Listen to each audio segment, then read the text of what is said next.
Essere.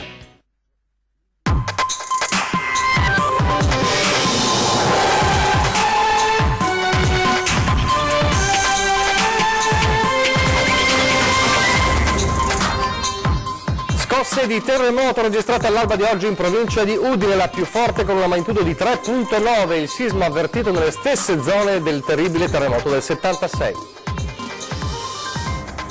Assurda tragedia del Mantovano, 14enne rimane schiacciato da una panchina monumento in ferro di quasi 8 quintali in un giardino pubblico, frequentava un istituto privato di Verona. Erano 500 ieri sera a Cavarzere per la fiaccolata in ricordo di Mayla Beccarello, uccisa di botte dal marito. L'uomo resta in carcere ma continua a difendersi, le ha dato un pugno ma lei è morta per una caduta. Resana sotto shock per la morte del 19enne, vittima di uno schianto ieri pomeriggio a Tre Baseliche, in sella al suo scooter. Scatta l'esodo di Ferragosto, A4 sorvegliata speciale, traffico intenso e rallentamenti, problemi maggiori in direzione Trieste.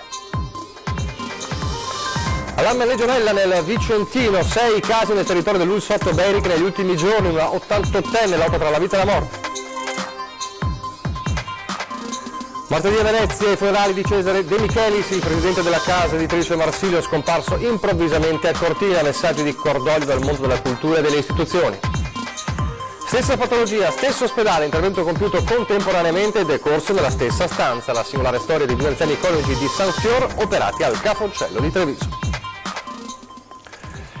Telespettatori di Antenna 3, buongiorno, prima edizione dei nostri telegiornali e subito per raccontarvi della paura per la raffica di scosse di terremoto con una magnitudo che è arrivata anche a 3,9 registrata all'alba di oggi in provincia di Udine ed avvertita nelle stesse zone del terribile sisma del 76. Il pensiero è andato subito al terremoto del 1976, quando quelle stesse zone conobbero distruzione e morte. Il Friuli torna a tremare. All'alba un sisma di magnitudo 3,9 è stato registrato a 5 km da Cavazzo Carnico, in provincia di Udine. Alcuni minuti prima era stata registrata nella stessa zona una scossa di magnitudo 3,0. Poi ne è stata rilevata un'altra di 2,3. Una ventina almeno le scosse di assestamento rilevate nell'arco di un'ora, l'ultima, quella delle 6,52 di magnitudo 2,7. Il terremoto è stato avvertito chiaramente dalla popolazione, decine le telefonate giunte ai vigili del fuoco e alla protezione civile, ma la paura è stata contenuta, nessuno è sceso in strada. Non si registrano al momento feriti né danni alle strutture, ma l'attenzione resta molto elevata proprio perché si tratta di una zona altamente sismica. Si chiamava Matteo Pedrazzoli e frequentava un istituto privato di Verona. Il 14enne rimasto schiacciato ieri sera da una panchina in ferro mentre era con degli amici nel giardino pubblico di Casteldario nel Mantovano. Una tragedia davvero assurda. I ragazzini erano vicini a una delle due panchine del giardino, delle strutture in ferro alte alcune metri del peso di circa 8 quintali, con una spalliera e una seduta tenuta in piedi da un piedistallo, una sorta di monumento, un elemento di arredo urbano che funge proprio da monumento, visto che si inserisce in un giardino allestito come ecomuseo in una zona pregiata per il suo riso vialone nana. A un tratto il perno di sostegno ha ceduto e la panchina ha travolto Matteo, mentre gli amici sono riusciti a scansarsi. Subito le urla dei ragazzini hanno attirato l'attenzione dei partecipanti a una vicina festa dell'Avis che hanno cercato invano di spostare la pesante struttura sotto cui giaceva il corpo del 14enne, ormai però purtroppo senza vita. Ovviamente è aperta un'inchiesta per questa tragedia assurda che ha visto vittima un ragazzino di appena 14 anni. E allora a Cavarzere ieri sera con la commozione, la rabbia, il ricordo, oltre 500 persone in strada in paese per ricordare Mayla Beccarello, la 37enne vittima della terribile furia della violenza del marito. Uomini, tantissime donne, intere famiglie con i bimbi in passeggino. Erano in 500 ieri sera a Cavarzere per dire no ai femminicidi e per ricordare Mayla Beccarello, la donna uccisa a botte. In carcere per la sua morte c'è il marito, Natalino Boscolo. Un corteo silenzioso, in mano una candela e al polso un fiocco rosso, simbolo della lotta contro la violenza sulle donne. E come recitava lo striscione portato da 4 donne e che apriva il corteo, la fiaccolata di Cavarzere ha voluto lanciare un unico messaggio: Stop alla violenza. Il senso è duplice. Da una parte naturalmente come comunità ci associamo e ci abbracciamo la famiglia di Mayla per quello che è successo, per il triste evento.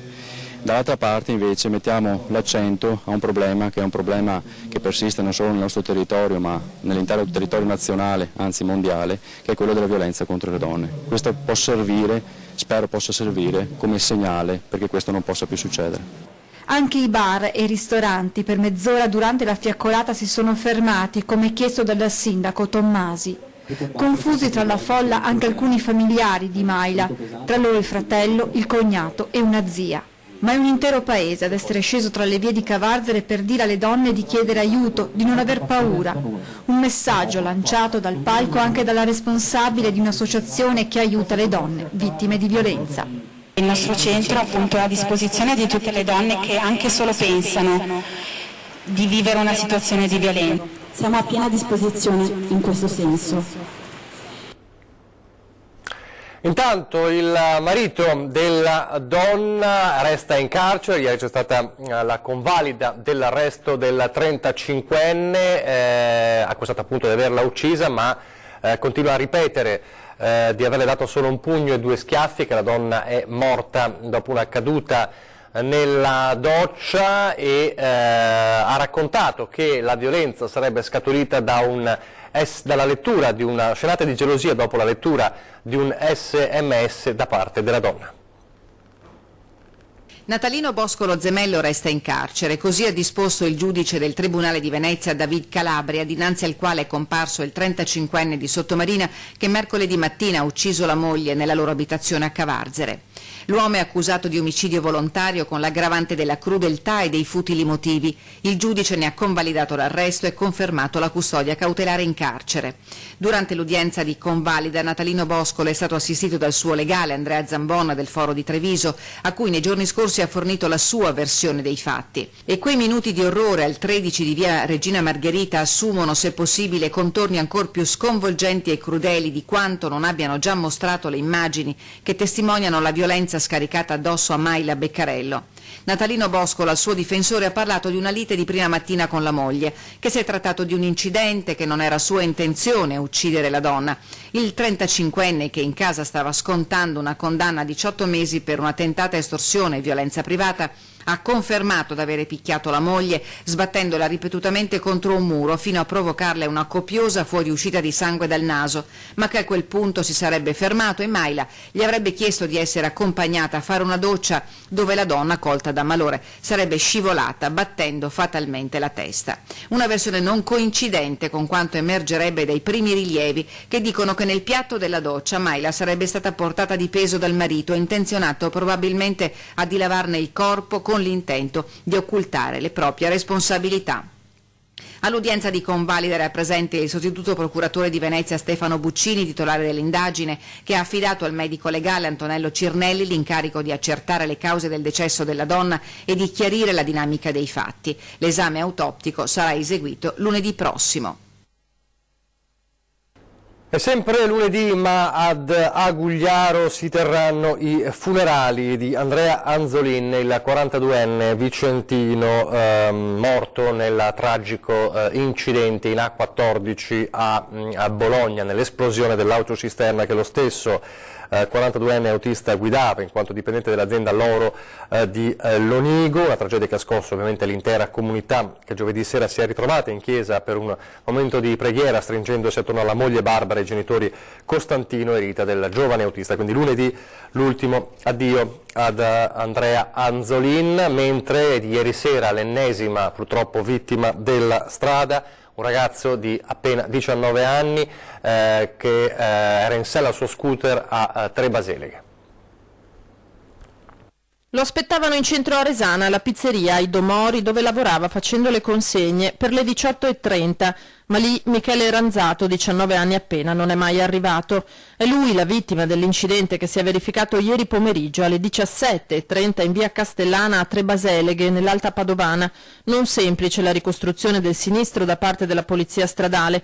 Pare che il ragazzo sia finito con lo scooter prima contro l'auto di un 66enne che lo precedeva mentre svoltava a sinistra e che sia poi carambolato sull'altra corsia da dove sopraggiungeva la vettura di una donna di 32 anni.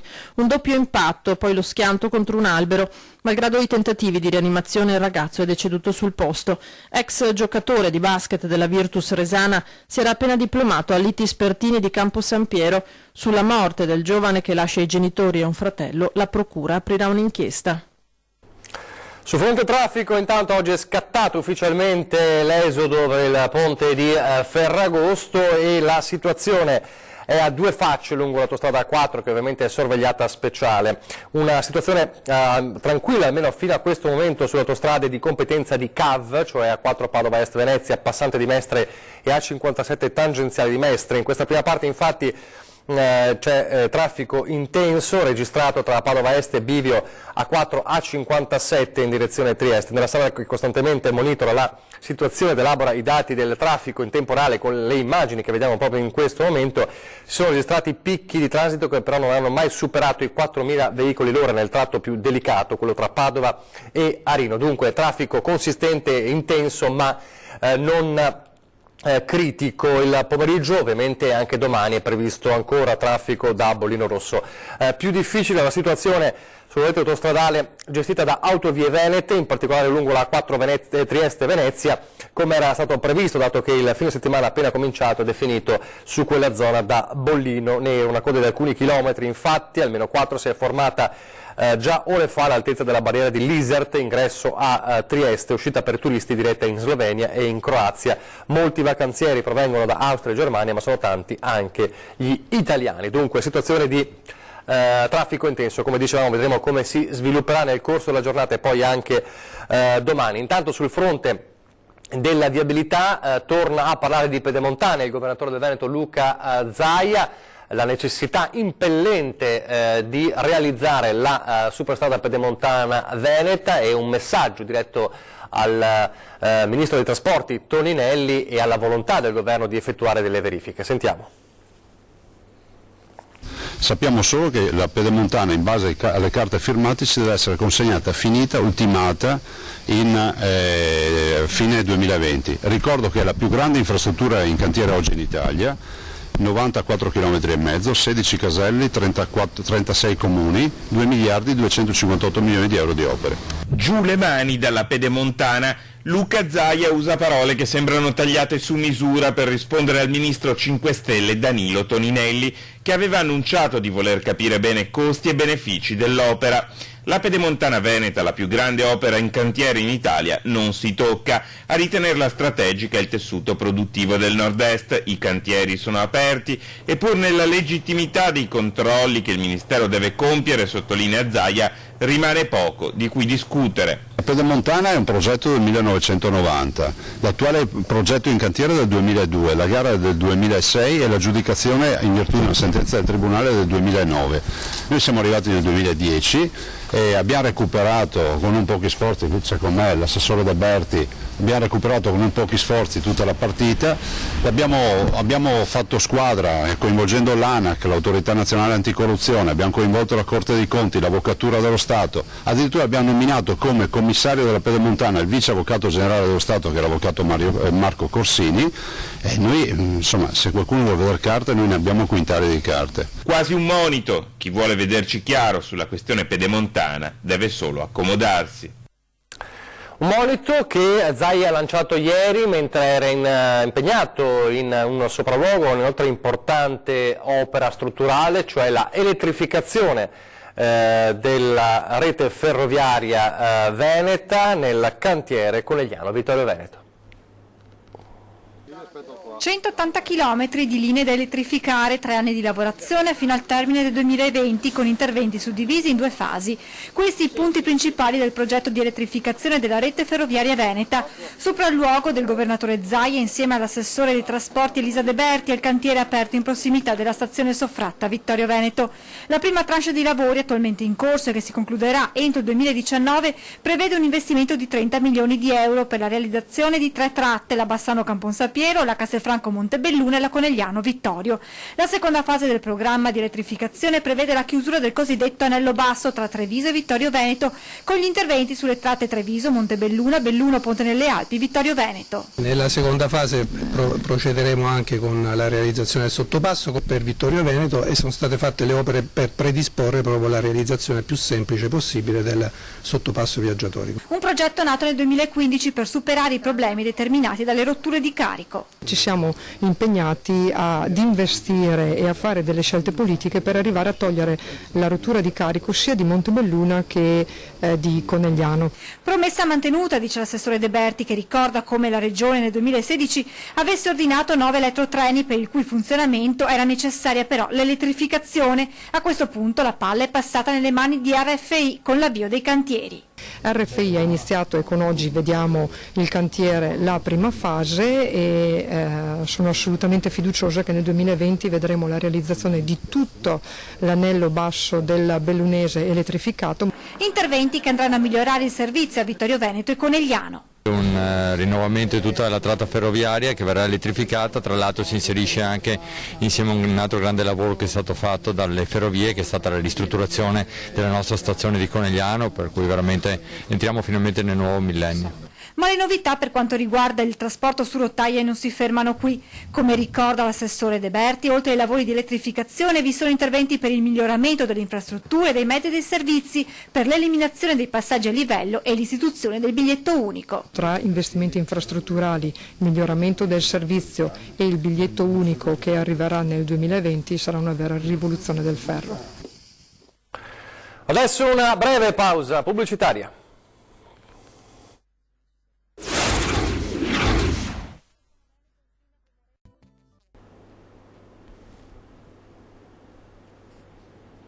Rieccoci in studio in diretta, la prima edizione del nostro telegiornale. Ripartiamo dalla cronaca con un allarme legionella scoppiato negli ultimi giorni nel Vicentino. 6 i casi nel territorio dell'US 8 Berica. Vicenza, dopo la West Nile, febbre del Nilo, ora è paura legionella. 6 casi che si contano al momento all'interno del territorio dell'USLA 8 Berica. L'ultimo quello di una 88enne di 2 ville che lotta tra la vita e la morte in rianimazione al San Bortolo. Prima altri 2 casi, sempre di 2 donne di 48 e 70 anni, di rientro dal mare in Abruzzo con appunto i sintomi della malattia. Vittime della legionella anche una donna di 44 anni di Grumolo della Badessa e 2 uomini di 50 e 51 anni di Cresola e Caldogno, casi questi ultimi il cui contagio sarebbe avvenuto tra le pareti domestiche senza fortunatamente necessità di ricovero. Un rischio comunque da non sottovalutare anche perché docce, condizionatori, rubinetti, fontane spesso non vengono puliti o filtrati, la manutenzione è carente o inadeguata e la legionella prolifera tra le incrostazioni di calcare.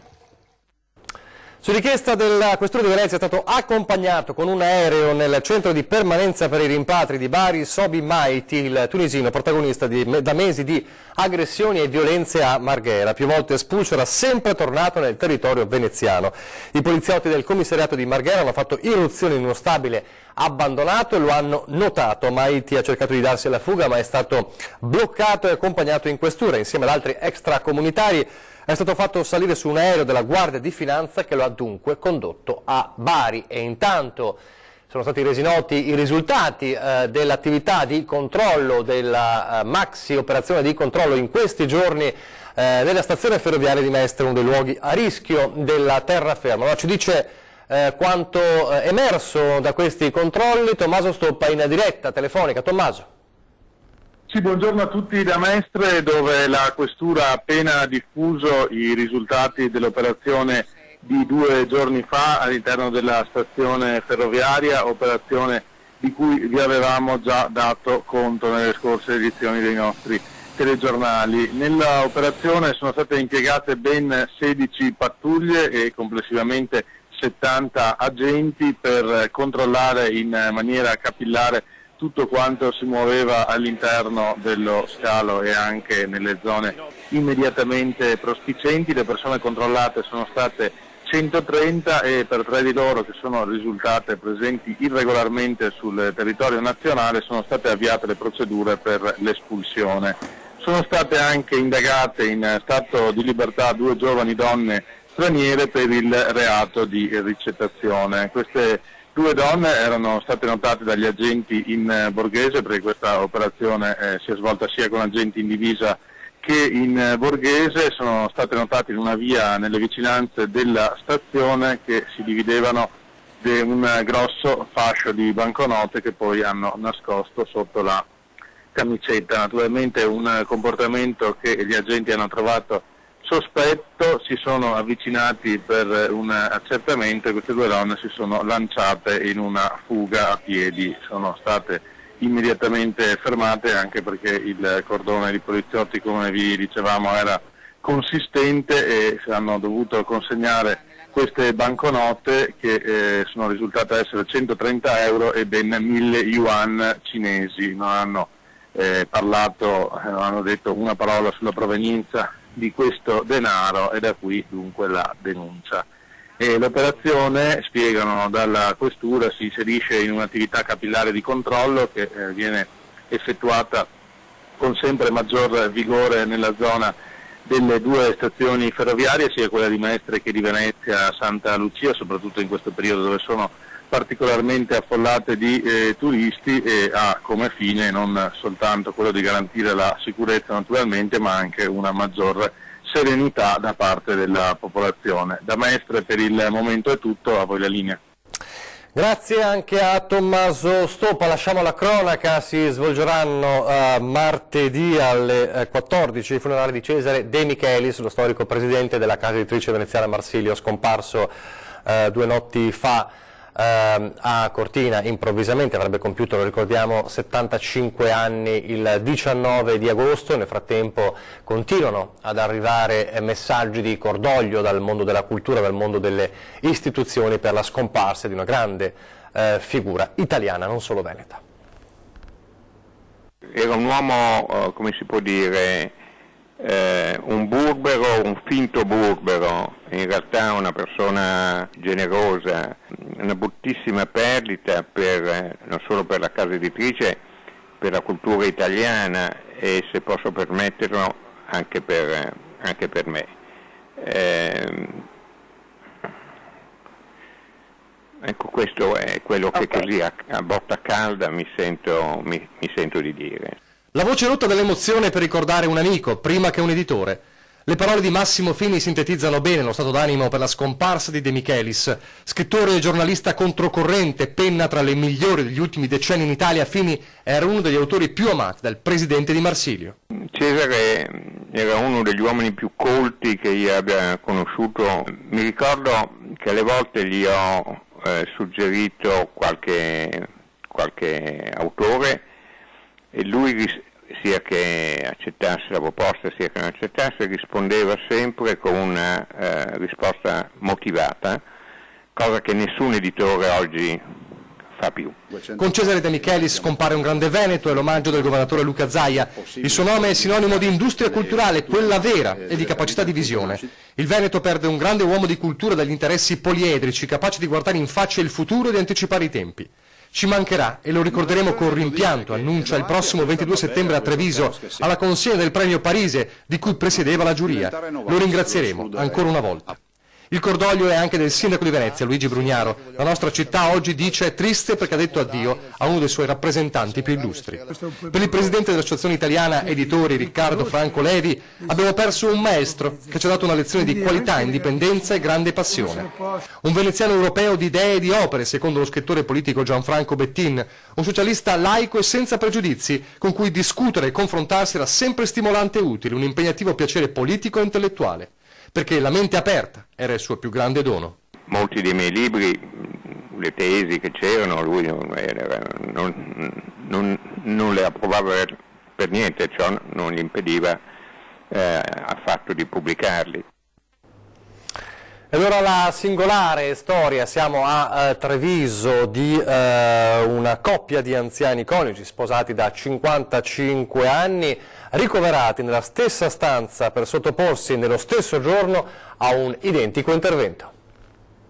Uniti nella cattiva e nella buona sorte. No? E uniti anche in salute e malattia. Sì, perché Domenico Gava e la moglie Maria Luigia Zanette, 81 anni lui, 79 lei, di San Fior, sono stati operati nel reparto di cardiochirurgia dell'ospedale Cafoncello di Treviso lo stesso giorno per la stessa patologia, un prolasso mitralico, della medesima urgenza. L'equipe, coordinata dal dottor Giuseppe Minniti, ha deciso anche di ricoverarli nella stessa stanza, dove marito e moglie, insieme da 50 anni, badano l'uno all'altro. Il paziente deve sentirsi confortato a 360 gradi, non possiamo ritenere che soltanto l'abilità chirurgica e diciamo così, organizzativa sia diciamo, il perno in cui deve ruotare la sanità. Io ritengo che sia fondamentale che il paziente si senta confortato dai medici, confortato dagli infermieri, confortato da una serie di attenzioni che poi fanno la differenza e motivano il paziente a reagire bene. Io sono anni che ho il cuore che fa, non scherzi, fiacchetto. A un certo punto ho fatto una visita e dovete andare a farvi vedere. Ora, ho trovato un medico, dico il corneliano, e mi scusi, lei che sa, da che medico devo andare a farmi vedere? Il dottor Minniti a Treviso. E siamo qua. E sì, ora non potendo fare a meno, traccate anche lei qua. Siamo contenti di essere qua, il merito del dottore lo torno a dire, perché se non c'era lui non eravamo qua. Mando uno qua, uno là e i figli come fanno, perché lavoro e questo che sta troppo. Un sollievo anche per i figli. Si arrangiano a guardarsi a vicenda, in più anche noi siamo agevolati nell'assistere, perché noi non possiamo, come ho detto loro, che ringraziare, insomma hanno organizzato tutto perfettamente. Una vita alla Zoppas per Domenico, casalinga, mamma e nonna Maria Luigia, che per 7 mesi questo inverno ha accudito il marito dopo una caduta in casa. Poi la patologia al cuore che ha portato l'ospedale a decidere di intervenire contemporaneamente sui 2 anziani che ora proseguiranno la riabilitazione a Motta di Livenza. Siamo uniti qua, ci siamo messi assieme, state qui, mi raccomando non fate scherzi, e poi credo. Complimenti a questa bellissima coppia, ed è davvero tutto per questa prima edizione dei nostri telegiornali. Vi lascio le previsioni del tempo, grazie per averci seguito, arrivederci.